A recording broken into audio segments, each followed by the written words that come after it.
These mirror images in the fight for racial equality and justice here in Southwest Virginia No justice, no peace, are separated by more than 50 years. We had a Band-Aid on the situation. Everybody was wanting to put it hush-hush. But now the Band-Aid's off, and we are profusely bleeding in America. But these images paint a clear picture of where we've been. What do you think of this idea of integration? I don't like it. Where we stand today. hands up, don't shoot, hands up, don't shoot. And why the fight is far from over. Black people aren't asking for revenge, we're asking for equality. The COVID-19 crisis and its disproportionate impact on people of color. Reasons for these disparities and inequities flow from the existing social inequities in our society. Gave weight to racial unrest across the country and here at home. Sparked by the deaths of Ahmaud Arbery, Breonna Taylor, and George Floyd. It's time for us to stand up in George's name and say, get your knee off our necks. Now, as we reckon with reflections of our past, our present, and look to our future. All lives matter, but all lives can't continue to matter until Black lives start to matter. Many want to know when the American ideal of equality will become a reality for all. As we look with 2020 focus at the push for equality. Good evening, and thanks for joining us as we stand in the shadow of the Martin Luther King Jr. Memorial in Roanoke. Right now, so many people are wondering if we'll ever achieve his dream of a nation where people are judged by the content of their character and not the color of their skin. And so for the next hour, we'll be exploring that question, and we'll show you what's happening across Southwest Virginia to work to fulfill King's vision and create equality for all. Now, since May, people from across the area have gathered for protests and marches in support of racial justice that some found their way right here to this memorial. But some of the more tense moments of the fight were in Lynchburg, which is where 10 News anchor McKinley Strother is standing by to share some of our stories tonight. But to better understand the present, it's important to first take a look at the past. In the summer of '63, the headlines tell the story of the fight for civil rights across the country and here at home. We were marching for desegregation of lunch counters, theaters, just everything was segregated. A then 16-year-old Thurman Eccles Jr. would find himself in the middle of that fight for equality and change on June 10th, 1963 in Danville. That's when they put fire hoses and knocked down people. It was a day that later became known as Bloody Monday, described as the most violent day in the civil rights movement in Virginia. How June 10th really got the name Bloody Monday was the night of June 10th. That's when they marched from Bible Way on Grant Street over to here, and that's when people were beaten up. Police and deputized city workers arrested 60 people and injured at least 47. Eccles says he was the first protester arrested. That's where we went to jail, over here. And says he can see the similarities between the fight then and now. If anybody thinks that we have arrived, they're mistaken. We still made a lot of progress, but there's a lot of progress needs to be made. Historians will tell you to understand the present struggle, we must look to the past and finally reckon with what's been described as America's original sin, slavery. If we see America, we see remnants of slavery. There is no America as we know it without slavery. It's basically that simple.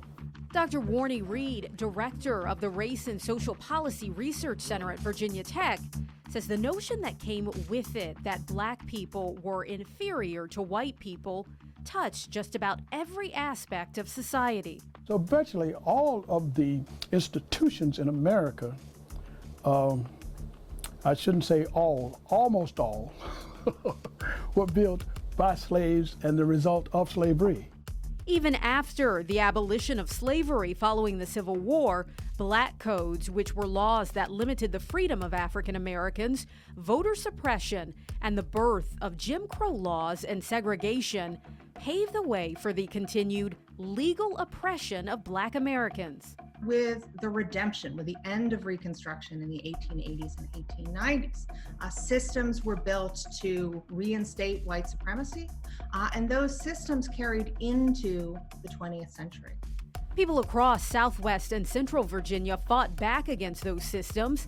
This protest in Lynchburg against segregated food service at the Woolworth store. Marchers lined Main Street in Farmville in July of '63 with the message, "Integration now, not later." And demonstrators took to the streets of downtown Roanoke in July of '68 to protest after 2 Black women were denied educational opportunities.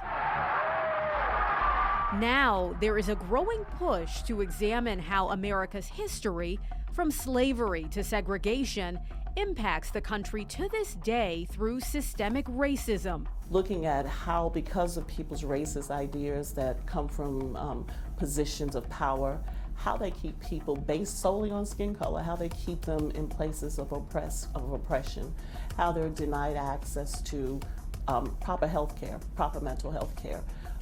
How they're giving inadequate education based on a zip code, which is in our country a lot of times based on skin color and race. And as this renewed call for racial justice and equality rings clear, the late Dr. King once said, the time to do right is now. Reverend Eccles says it's important to recognize where we've been. We want our children, grandchildren, and other generations to know just what happened in Danville. To pave the way for a future in which all are truly treated equally. Black Lives Matter! Reverend Eccles wrote the proposal to get the Bloody Monday historic marker erected in Danville. It was dedicated in 2007. When we talk about systemic racism, one of the best ways to understand its effects on generations is by taking a look at discriminatory housing practices. The MLK Memorial is just steps away from Roanoke's Henry Street Historic District, which was the cultural and business center of the predominantly African-American Gainsborough neighborhood. Just behind me, the Dumas Hotel still sits, but is no longer a hotel. In the 30s and 40s, you would have seen the likes of Duke Ellington, Sam Cooke, and Nat King Cole passing through its doors. The Strand Theater, also a staple, taking on several names like the Lincoln Theater over time, and dozens of other African-American businesses once lined these streets. Over time, urban renewal projects fractured this community, and a specific government policy that started in the 1930s is still impacting Black communities today. It's a hot summer day along Harrison Avenue in Roanoke. High crime rates, empty houses, and lack of amenities may be concerns for the people who live in this area. People like Quentin Leftwich, and 2 houses down, Patricia Hughes. A lot of abandoned buildings. A lot of people, it's like, you know, if I tell them I live on Harrison Avenue, oh, okay, you know, like, it's a bad thing. It's not a bad thing. Not far away, in the Melrose Rugby neighborhood, lives 94-year-old Estelle McCadden. It's just been a nice, quiet neighborhood until about the last 20 years. We have been going down in this area for about 20 years or more. McCadden, a community activist, has seen this neighborhood through many times, including the bad, which, especially more recently, tend to outweigh the good. We have a lot of gunshots now, more than we've ever had. A lot of times it's just shots. I don't know what's going on, whether they shoot and miss or that type of thing. Drugs are heavy. McCadden has lived in her home since 1958, but the gunshots are only a small part of a much larger and older problem. This neighborhood, and others like it, were considered hazardous by the United States government back in the 1930s because of policies during that time, like redlining, which prevented investment in African-American neighborhoods. Redlining is the denial of investment to communities of color. Liddell Winling, a historian at Virginia Tech, has reviewed the redline mapping of every city in the United States, including Roanoke. Surveyors drew lines around every neighborhood, Green neighborhoods, home to wealthy whites, labeled as best. Blue neighborhoods were still desirable, yellow were declining, and red considered hazardous. Appraisers would say, because of Negro residents, this area is blighted, it's already lost, and it has no future. What did that mean? If a white man wanted to buy a house, he could get a loan from the bank. A black man with similar income could not, so he had to get a high-risk, high-interest loan or none at all. McCadden experienced that discrimination. Banks shut her out, denied her loan, even when her father, a minister, offered to make up what the bank said she needed to qualify. You think you were denied the loan because you were black? I know so. If you start at the very beginning, it's pretty easy to connect the dots. Once neighborhoods like this were declared hazardous, it didn't matter if it was true or not.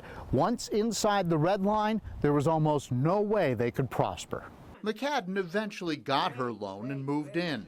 But Melrose Rugby and other similar neighborhoods had the deck stacked against them. Without investment, homeowners moved out, replaced by renters, who typically take less pride in their homes. Basically, when you've got renters, you have a lot of people that don't care. Redline neighborhoods typically became the first to be destroyed to make way for urban renewal projects. Interstate highways are almost exclusively run through C and D grade neighborhoods because the federal government has already basically written them off. Redlining stayed in place until 50 years ago, but its effects are still here today. In fact, 3 out of 4 redline neighborhoods are still poverty-stricken and black or Hispanic. Census Bureau figures show that today the average white family has 10 times the wealth of the average black family. We have had to basically fight for ourselves, for whatever we want and need. And fought she has. McCadden has traveled the country attending conferences on how to save or improve deteriorating neighborhoods. In 2008, she was named Roanoke's Citizen of the Year. I've been trying to think, so I stopped thinking. What is it can we really do to help improve the neighborhood and to deter crime? And I haven't come up with it. McCadden says things like supermarkets and doctor's offices might entice homeowners back to the neighborhood and others like it. Back on Harrison Avenue, Quentin Leftwich is discouraged. I feel the support of the government, but to where we can make a change, it's just not there. What we need to help us to help ourselves, that's some of the things. But people are moving out because there's nothing over here for them. Help that may not be here now, but something McCadden hopes the community will work toward in order to break the cycles that often put their community in a bad light. Systemic racism also affects the criminal justice system, which has also continued to face scrutiny and calls for reform. 10 News anchor McKinley Strother sat down for a very honest and open talk with police and members of the community. He joins us now from Lynchburg. Yeah, John, Lynchburg's police chief was part of that group that came to the table to have this discussion. We have to not be afraid of that change. We have to say, you know what, it's okay. The changes some departments have already made in an effort to better serve and protect everyone, no matter their race. Plus, how will my children be perceived in the world? Will they have the same opportunities and treatment as any other child? A candid conversation with mothers. 3 women share the difficult talks they say they've had to have with their children simply because of the color of their skin. And make no mistake, removing a symbol is important, but it's only a step.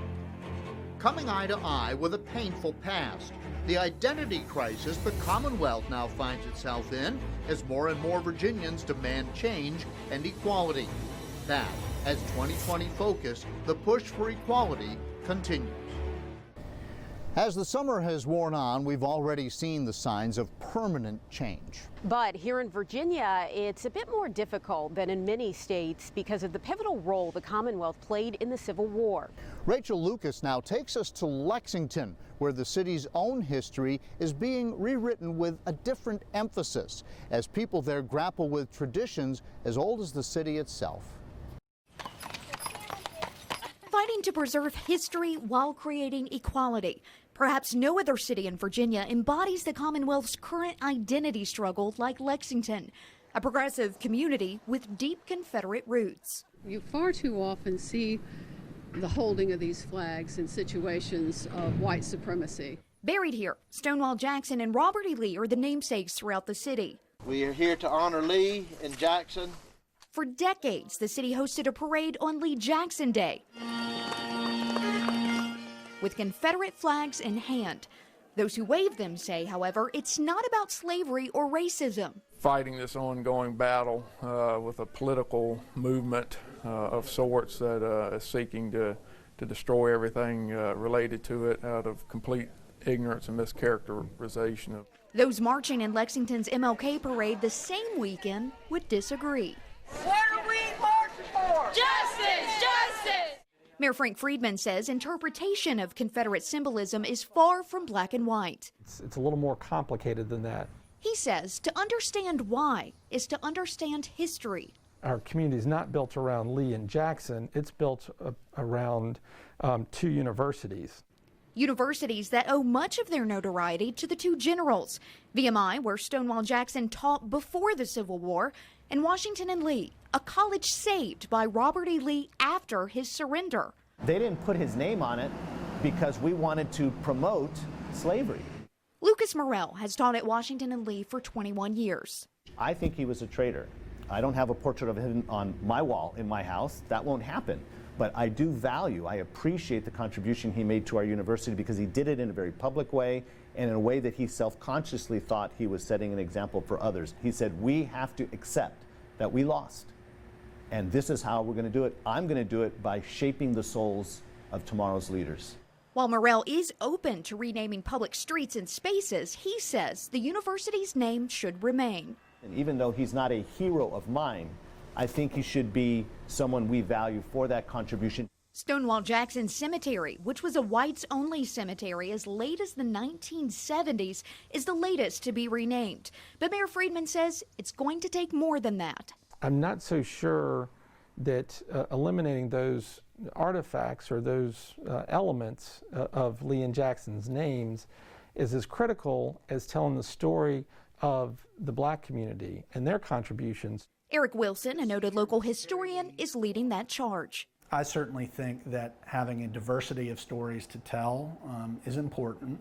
Lexington is now putting more of an emphasis on its black history through events like this walking tour through the Diamond Hill neighborhood. We're here at one of the stops at the Lilburn Downing School. It was the first school African Americans could earn a high school degree in Lexington. There's no doubt there's also a current appetite for people who want to hear a wider range of stories. Wilson says as the debate continues and Lexington evolves, it's also making history. History is important to every community, the ways in which it evolves over time, the facts of things that happen, the people it happens to and happens with. And now we are witness to Lexington's history in the making as it works to reclaim an identity representative of its entire community. The city of Richmond is another community grappling with what to do next. It's home to more than a dozen Confederate monuments, some of which were recently removed. I can't breathe. I can't move. I've been waiting the whole time. Nearly 9 minutes of pain, 9 minutes of agony, 9 minutes of footage that sparked a movement in the nation. For some, the movement just began as they saw the death of George Floyd filmed live in Minneapolis during an arrest. For others, the movement has been alive. The video and images seen around the world have recently forced communities to reassess their policing policies and practices, including right here in Southwest Virginia. I sat down with 3 police chiefs and people just like you to have conversation on the fight for change. how do you even begin this conversation?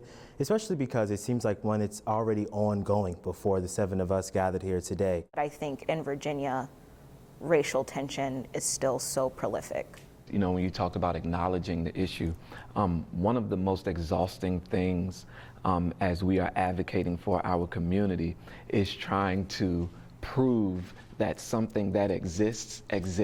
So how do I get over something that has pained me personally, pained my community? How do I even move past that when the structures at B appear to be still the same? I feel like we were doing it the right way. Now, hindsight being 20/20. The right way is not always the only way or the best way. One of the things that could help merge that divide between the police and the community is acknowledging the issues that are there and then working with the community to develop a plan to, you know, bring that gap closer together. That's what community policing has to look like, right? Acknowledging the divide and working to solve that problem. Right. I don't know how policing as it exists today endorses community problem solving. And so to me, it's not necessarily about building community policing. It is about building a resilient community, period. Do the law come to protect people first, or do they come to protect the law first? I know individuals, she talks about those neighborhoods that live in those neighborhoods who will witness crime and ignore it because they will not call you because they're afraid that you will hurt them. So how do you even change that? Because we can never get to community policing if people are just legitimately terrified of you. I can certainly appreciate the sentiment that people don't want to call the police because they're afraid of the police.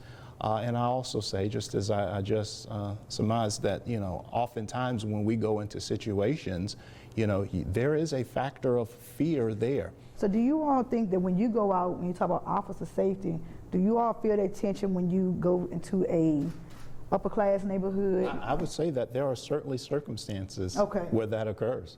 Many may not have noticed this, but I'm African American too.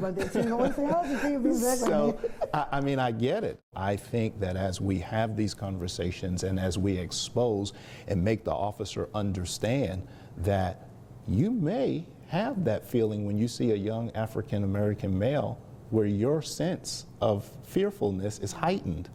We need to have those conversations with our officers. When I hear that people are afraid to call the police and sometimes the police are afraid to show up for people, I'm like, okay, so this isn't working for anybody. We're talking about humanizing police. To me, that says this system is not serving them either. I couldn't agree with that more. I truly believe that some of the things that law enforcement has to do should be scaled back. Most social issues are laid at the foot of the police, and they are not the best equipped to handle that. And Tatiana is right. It's a no-win situation for all. It's not so much always what we do, it's how we do it, right? We got to treat people with respect, no matter how we find them, right? Whether it's someone who's in mental health crisis, whether it's a homeless person, whether it's someone who's in the worst of the worst, whether the richest of the rich, poorest of the poor, anything in between, we got to treat all those people by the golden rule, right? And sometimes we don't always get that perfect, right? So how do you broaden that conversation? How do you start that change, like now? I think, you know, we need more African American and people of color on, you know, as police officers.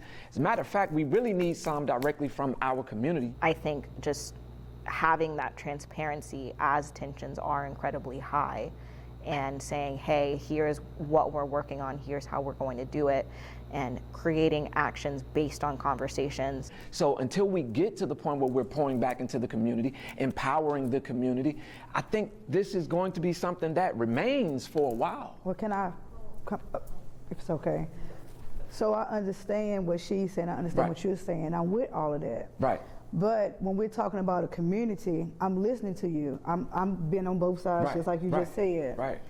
But we're still making a divide, even when we're saying, if you don't call the police, you don't have to call the police, but we're still, the way I'm hearing it, and I could be wrong, we're still leaving a split. It's already a distrust amongst us with the police. Right. It takes all of us. So when you're saying to leave them out, no. I'm not saying that's what you exactly mean. Right. I understand the empowerment. We have to help each other, but these are each other as well. Right. When they take their uniform off, they're still community. They don't have to be called out maybe to every call, but they still should be involved. If we leave them out, then we're still teaching that mindset, distrust the government. Right. You said that far more eloquently than I could have ever said that, but that is exactly what I was thinking. I can't remember who said it, but I think I heard, we have to have conversations outside of the police. And I think that's where my mind immediately went to, because I think the police is part of the community, or it should be, and vice versa. And if we exclude the police, it's almost as if you're solving the problem without having part of the problem there. Yeah, it's not just what they're saying, but it's also the numbers that show a disproportionate impact. The NAACP's criminal justice fact sheet notes that despite making up about 13% of the U.S. population, black people account for 22% of fatal police shootings, while white people, who make up a little more than 60% of the population, account for 41% of fatal police shootings. The NAACP also reports black people and white people use drugs at similar rates, but the imprisonment rate of black people for drug charges is almost 6 times higher than that of white people. Still to come, recent events have highlighted hard life lessons that kids, even our littlest ones, are having to learn. Race is not something we have to be hush-hush about. We'll share how families are having these tough conversations with their children and their biggest piece of advice on how to talk with your family too. Plus, a black father on a mission to break a racial stereotype. The movement he started that's making waves in our community. 2020 Focus, the push for equality, continues in just a moment.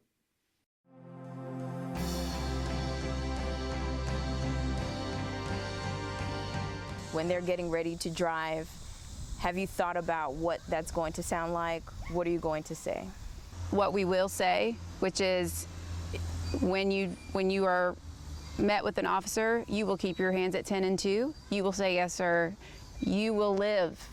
If you've watched the video of the officer with his knee in George Floyd's neck, chances are you remember his last dying words, "I can't breathe." But he also, in that same desperate cry, called out for his mother. Tonight, Lynchburg moms from different walks of life come together for a conversation about raising black children and the challenges in everyday America. Magdala Lusant gives us a look at this in-depth conversation. There was some kind of awakening. They were becoming some kind of woke. 3 mothers having a candid conversation about race on a hot summer day, far from the outrage seen in cities from coast to coast. But their own reality is disheartening too, dealing with the everyday challenges of raising black children in Central Virginia. I logged on to Amazon.com and the words Black Lives Matter were on my screen. And I just started crying. Those words were just like, yeah, this is a cause I'm going to get behind now. But those words have cost so much in our life as a family. I could never have uttered those words in my previous circles. Amy's 7-year-old son, Jameson, needed a haircut one day. Nicole sent her to Brittany, who's a barber. You wanted a style. Yeah. Like, you were like, I need, because my, I remember that. I needed y'all to help me there. We sat down at Miller Park to talk about what it's been like to parent in the current racial climate. We aren't black. We don't have the experience to hand him of being black. And so the way that we have looked at it is Mark and I just have put ourselves in the positions of being learners. So we have children's books about, the shades of us. And so we would talk about different cultures and ethnicities. The Corbettes are unique. Amy and Mark have an adopted white daughter, Caroline, who is living with alopecia, and a black and Haitian son, Jameson. There's just a lot of misperceptions about being a multi-ethnic family. How do you change that misperception? If those people are vocal about it, what do you say to them to help change that? It's funny because most people are not vocal about it, and I would almost prefer that people would have the conversations. I think conversations need to happen more. More conversations, the mothers say, should start at home. Brittany has been a widow for 3 years and is raising 2 children, 10-year-old Amarie and 9-year-old Kylon Jr. Early on, she found herself having a conversation with her daughter that caught her off guard. And she tells me, she says, Mom, she says, I don't want to be brown anymore. I want to be white like Caitlin. And it was devastating to hear because I never thought that I would encounter this conversation, first of all, at the age of 3. And I tried so hard to make her see that brown was beautiful. And she was like, well, you know, brown is nasty, you know, because brown is associated with the dirt on the ground. And then also I was able to have an awesome conversation with that mom about how are these discussions about diversity held in her own household. And so I think if it could have happened to anybody, it was a good opportunity for us because we were able to implement things within the classroom. And I was able to realize that I needed to be a voice to my daughter about that her black was beautiful. Nicole is married to a white man and has 4 biracial children, Tristan, Camden, Ella, and Audrey. The first time her kids noticed their differences was when Camden realized he looked more white than his siblings. We responded with, yes, we are each different colors, but we're all beautiful. With all the protests and calls for racial equality and change, Nicole's husband, Danny, a principal in Lynchburg City Schools, wrote an emotional open letter titled, "To My Heartbeats." Camden, the paint used by God puts a large responsibility on you to understand how your actions could affect your brothers and sisters. You need to know that you may have to run in the heat of the day because it's more dangerous for your brother to run with you at night or your sisters. It's someone else coming from the outside.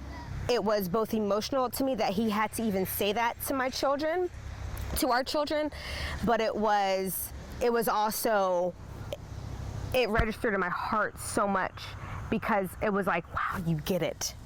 You get it.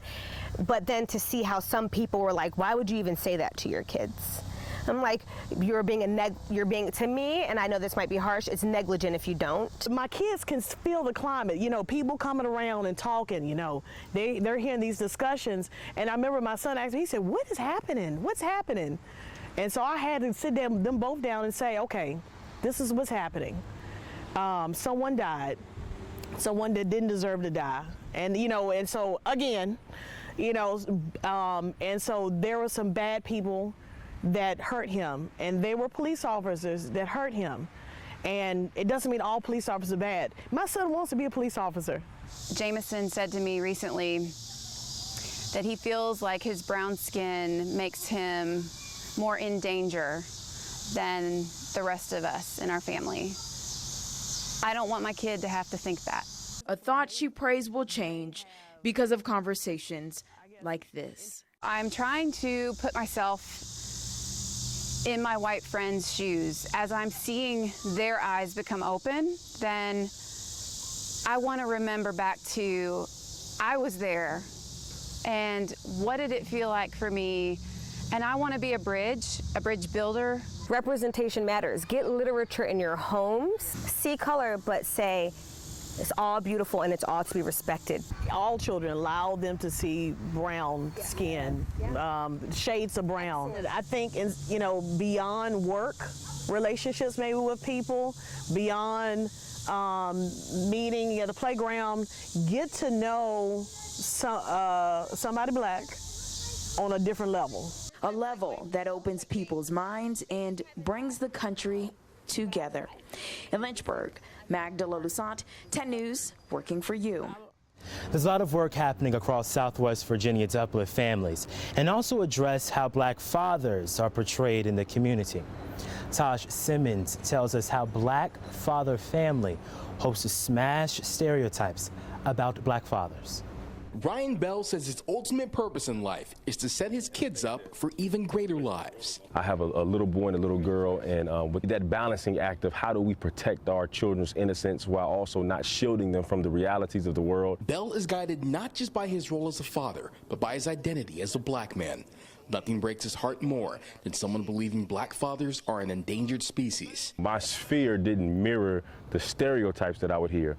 And so I just wanted to do a small part on my own. That small part became a big project, Black Father Family. All of us can't do it ourselves as fathers. Bell enlisted black fathers from across the Roanoke Valley. I'm just excited about being a cheerleader and just to watch them grow and develop. To pass on their advice about fatherhood. No matter how much money we're trying to make out here, it means nothing if you don't show love for your child. We should always be in a position to tell the positive stories of black men and black fathers. That culminated in the Black Father Family Festival. It's all about Dad's Day. Where dads such as Brandon McCall bonded with their boys and girls. Me, I grew up without a father, so to see other fathers kind of supporting each other is very amazing, and I love it. Bell believes the role of a black father is especially important now, with police brutality and protests for change catching his children's eyes. My daughter is older, and so she understands a little bit better right now, even though my son definitely, in seeing some of these images, has questions around it. His mission is helping fathers answer those hard questions while slicing through the stereotypes.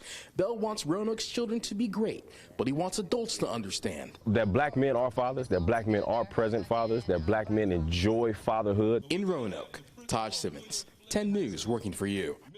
Bell says the Black Father Family page will continue to share advice videos from fathers all across the valley. John and Brittany. For 1 month each year, lessons are taught about our rich African American history, but often little is taught in schools beyond February. Though some educators our Megan Woods talked with believe the fight to end systemic racism for the next generation starts in the classroom. So now they're going beyond the textbooks to empower students of all races. Black history is American history. It's the bold statement this 7th grade math teacher at Lucy Addison Middle School in Roanoke lives by.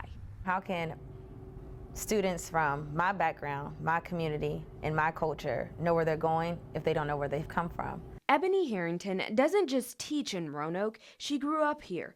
Her passion is to make her community better, and it starts in the classroom.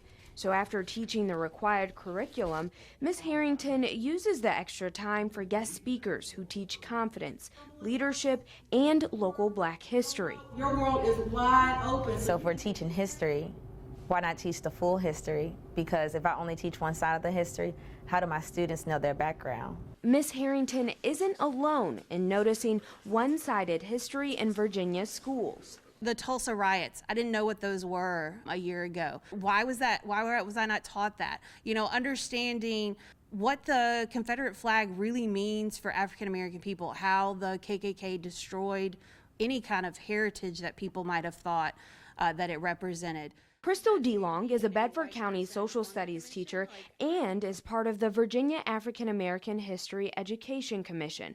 Over the past year, select educators across the Commonwealth have been looking at how to make sure black voices in Virginia history don't go unheard. We're not talking about somebody who makes up 1% of Virginia's population. We're talking about that African Americans made up 40% of Virginia's population, you know, by the 1700s.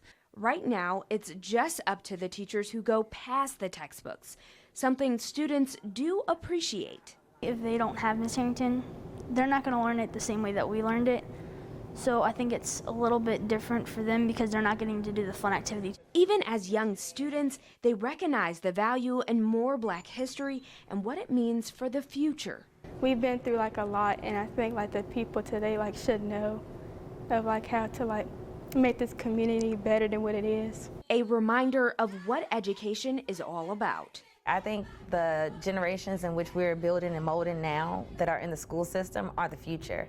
So if we have those conversations with students now in the school system, there's no way that we can't get to some type of solution or understanding of each other as people. I'm Megan Woods, 10 News, working for you. DeLong says there is a committee dedicated to creating and giving teachers an extensive resource to teaching this black history material so they don't have to do it on their own. But nothing is set in stone. The commission is still meeting via Zoom and hopes to present a report to the Virginia Board of Education and the governor this fall. It's a very different time and moment.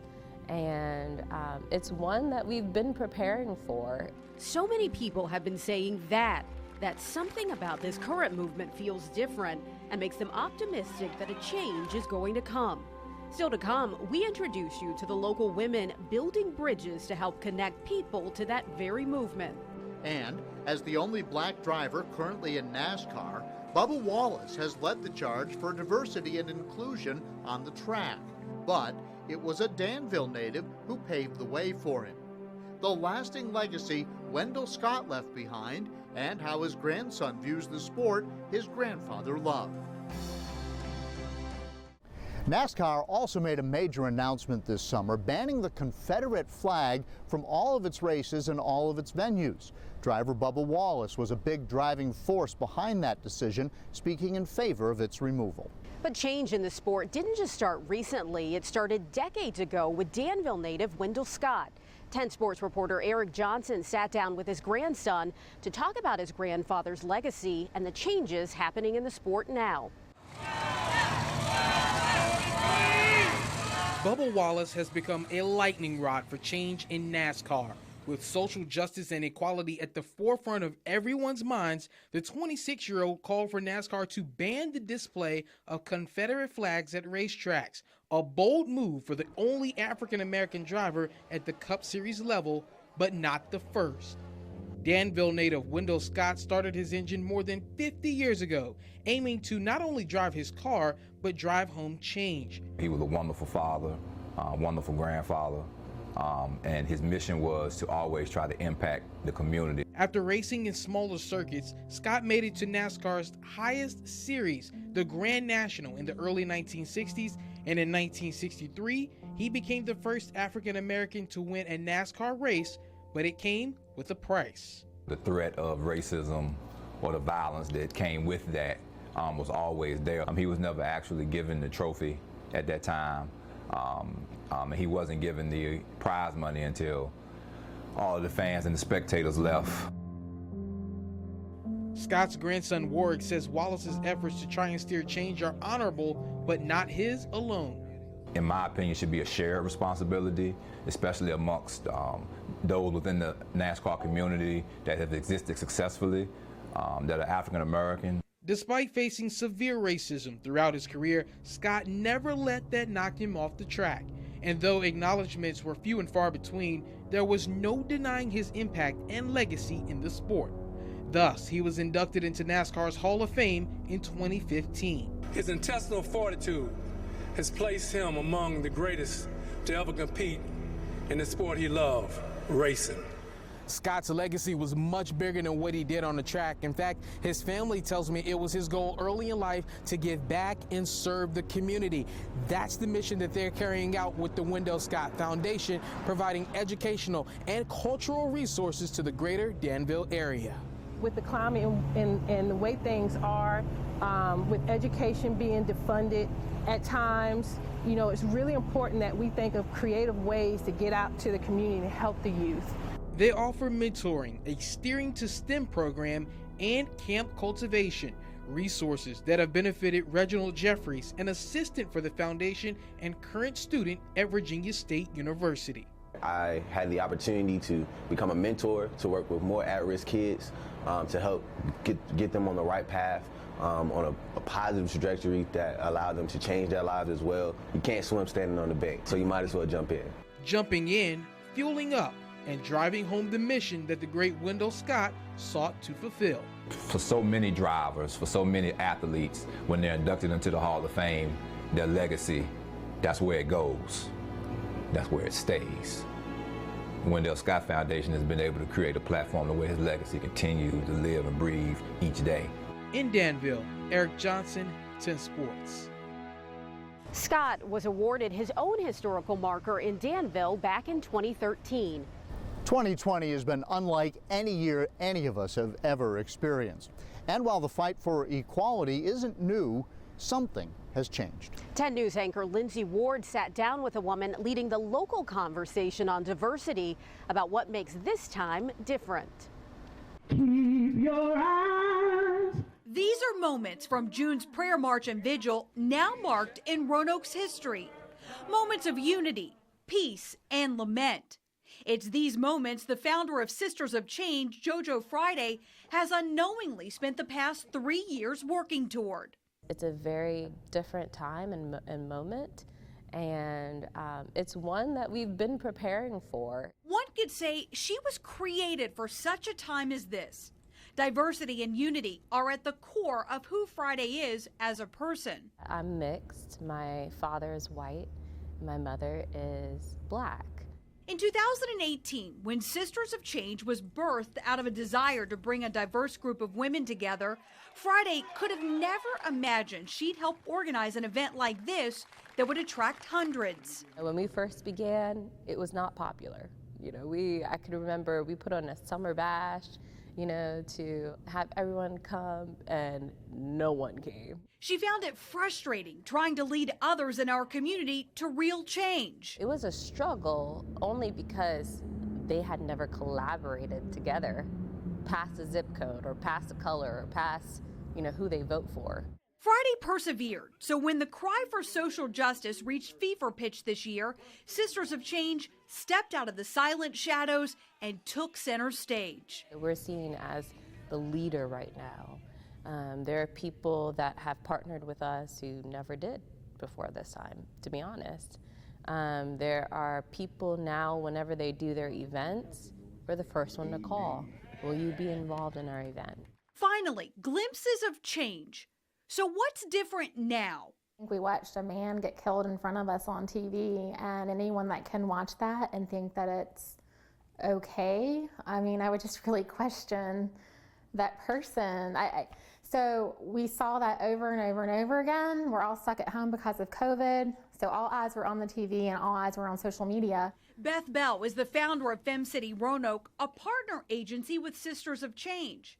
As a leader in the local business community, she has made it her mission to diversify the networking group after asking friends some tough questions. How come when certain people come to our group, you know, it seems to be a great, you know, they seem to make great connections and have support, and then they never come back.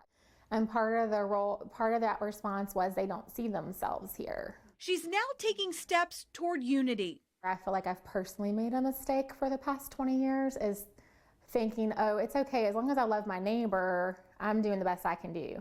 And I think the difference now is I know that's not enough.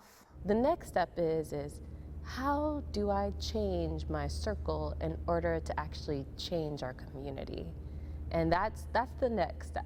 In order to build that bridge, there needs to be kind, warm, and loving guidance in order to take that to, you know, the next step. And Sisters of Change is hoping to serve the community as the connecting bridge. When people need leadership, it would be a disservice to my community not to rise up to it. Sisters of Change has created a diversity course for businesses and nonprofits interested in educating its employees, and Friday teaches the curriculum. It's now time for the real work, and after all of this, if you're finding yourself asking, how can I make a difference? What can I do? Well, we have some answers. As 2020 Focus, the push for equality, continues, we'll give you some ways that you can get involved and help make a difference in the community that you call home. As we stand here at the Martin Luther King Jr. Bridge, we want to reflect on the past hours spent opening what may be a new lens in perspective, or the sharpening of one you've already looked through. There's a quote from Martin Luther King Jr. that comes to mind. If I cannot do great things, I can do small things in a great way. And that's where the work for change begins. Although history cannot be rewritten, the future can be reshaped. So there are a lot of things people can do that impacts the systems that they are in. And I think when people start dismantling the systems of oppression and racism that they're in, it'll make a huge difference as well. You may be wondering, where's a good start? You can get involved with organizations that are already doing the work, such as your local NAACP chapter. We'll continue to deal with voter registration, dealing with problems that come up in the community, dealing with discrimination anywhere and everywhere. You can also be open to learning and continuing conversations like the ones you've just witnessed. Resources are available in our own backyard, such as the Booker T. Washington Monument in Franklin County, the Harrison Museum in Roanoke, and the Danville Museum of Fine Arts. And finally, if you see something, say something. Change can start with one person, a new perspective, and create a shared passion. For another look at all of those suggestions and other ways to get involved, head to WSLS.com. There you'll also find extended interviews with the mothers we sat down with, as well as the different police chiefs.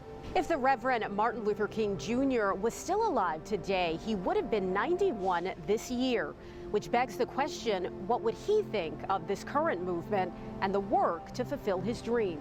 Reverend King once said, "We cannot walk alone." And right now, people from across Southwest and Central Virginia are working together to push for equality and create change, because they recognize what can happen when we all dare to dream.